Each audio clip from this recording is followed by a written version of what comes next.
Number 1 سے 3 والعصر ان الانسان لفی خسر الا الذین آمنوا وعملوا الصالحات وتواصوا بالحق وتواصوا بالصبر.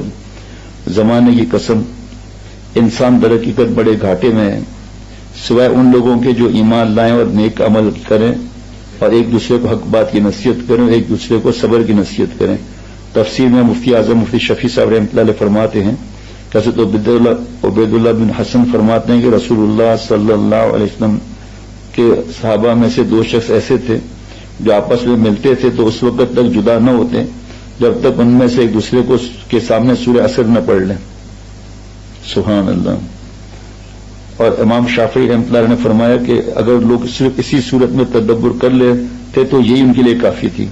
جیسے بزرگوں سے سنتے ہیں مفتی صاحبان سے کہ قرآن پاک جب پڑھو تو تدبر کرو اس میں فکر کرو اس کی جو سمجھ میں نہ آئے علماء سے پوچھو خود فیصلے نہ کرو. تو فرمایا امام شافعی رحمۃ اللہ علیہ کے تفسیر ابن کثیر میں کہ اگر لوگ صرف اسی صورت میں تدبر کر لیتے تو یہی ان کے لیے کافی تھی.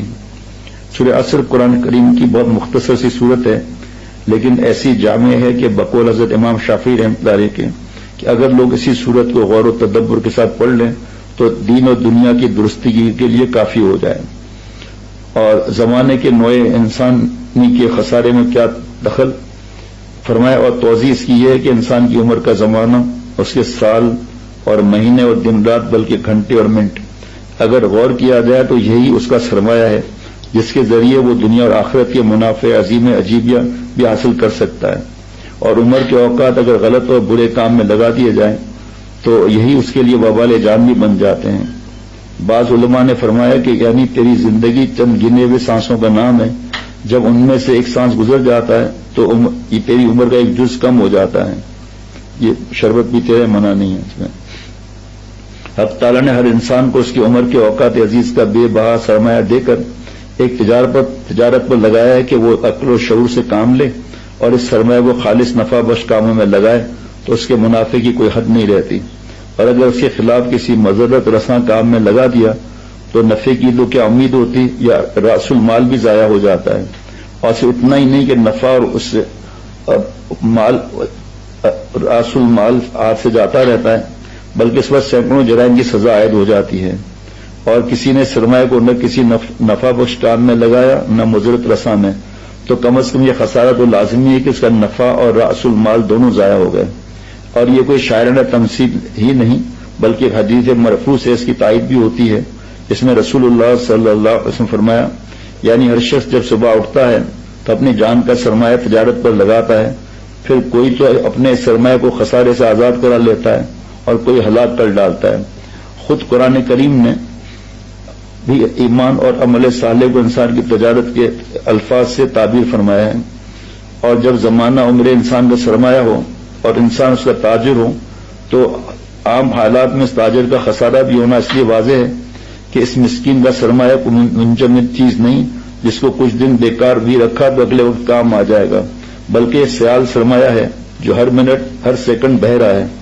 اس کی تجارت کرنے والا بڑا ہوشیار مستعد آدمی چاہیے جو بہتی ہوئی چیز سے نفع حاصل کرے.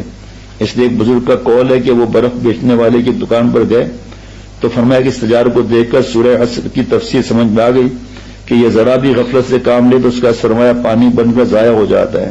اس لیے ارشاد قرآنی میں زمانے کی قسم کھا کر انسان کو اس بات پر توجہ کیا ہے کہ خسارے سے بچنے کے لیے جو 4 اجزاء سے مرکب نسخہ بتلایا گیا ہے اس کے استعمال میں ذرا غفلت نہ برتیں.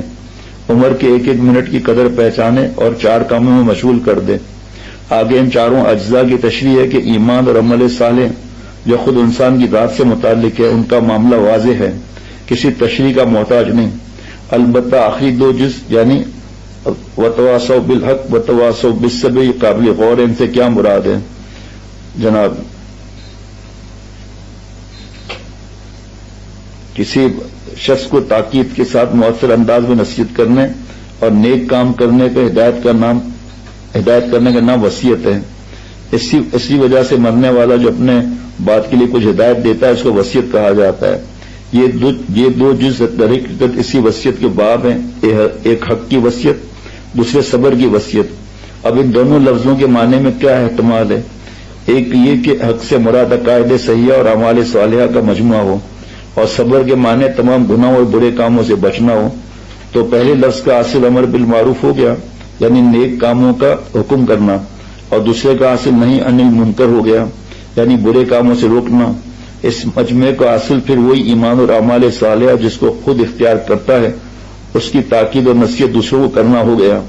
اور ایک احتمال یہ ہے کہ حق سے مراد اعتقاد حقانیے جائیں، اور صبر کے مفہوم میں تمام اعمال صالحہ کی پابندی بھی ہو، اور برے کام سے بھی بچنا ہو، کیونکہ لفظ صبر کے حقیقی معنی اپنے نفس کو روکنے اور پابند بنانے کے ہیں، جو ہم نے حضرت والا سے سنی تفسیر ان اللہ مع صابرین کی، صبر کی، کہ شکایت نہ کرے، اطاعت کر کے صبر کرے، گناہ نہ کر کے صبر کرے۔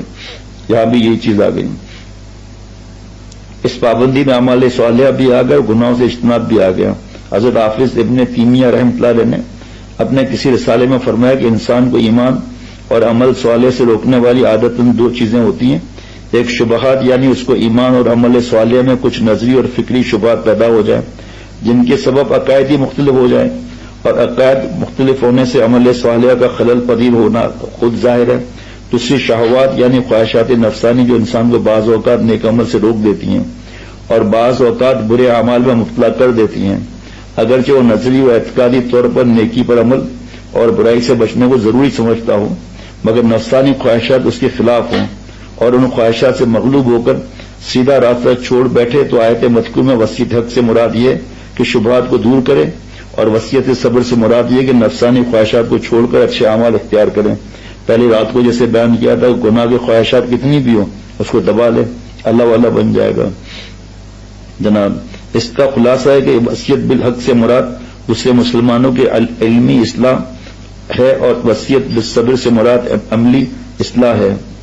نجات کے لیے صرف اپنے اعمال کی اصلاح کافی نہیں، بلکہ دوسروں کے مسلمانوں کی فکر بھی ضروری ہے۔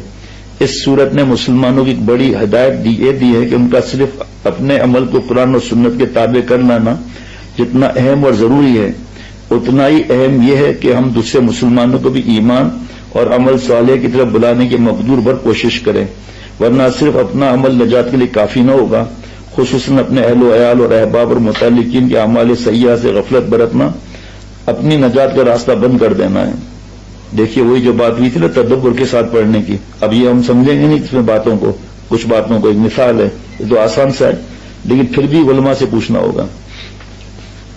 اللہ اکبر۔ اگرچہ وہ خود کیسے ہی اعمال صالحہ کا پابند ہو، اس لیے قرآن اور حدیث میں ہر مسلمان پر اپنے اپنے مقدورت کے مطابق امر بالمعروف اور نہی عن المنکر فرض کیا گیا ہے۔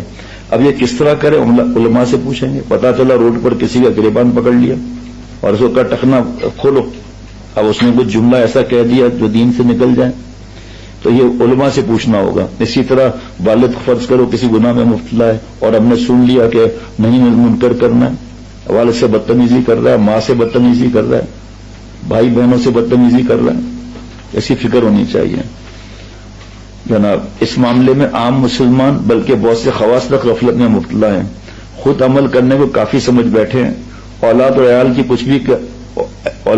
کچھ بھی کرتے رہیں، اس کی فکر نہیں کرتے۔ اللہ تعالیٰ ہم سب کو اس آیت کی ہدایت پر عمل کی توفیق نصیب فرما دیں۔ اب یہی اولاد نہیں مانتی، اب کیا کریں؟ ماریں گے، کیونکہ یہاں لکھا ہوا ہے ان کو تلقین کرنے کو، وہ برا جملے کہتا ہے، تو امر بالمعروف نہیں عن المنکر علماء سے پوچھیں گے کہ وہ کیسے ہم دین پھیلائیں، شیخ سے پوچھیں گے ہم کیسے پھیلائیں۔ شیخ اگر عالم ہے تو سبحان اللہ، عالم نہیں ہے تو وہی پوچھ کے بتلائے گا، اپنی طرف سے نہیں بتلائے گا۔ اکیلے والے سے لڑائی شروع کر دی، بس والے کی گردن دبا دی، رکشہ والے کی گردن دبا دی، رکشہ والے نے جیب میں پیٹ میں خنجر کھوپ دیا، پھر www.hazratfirozmemon.org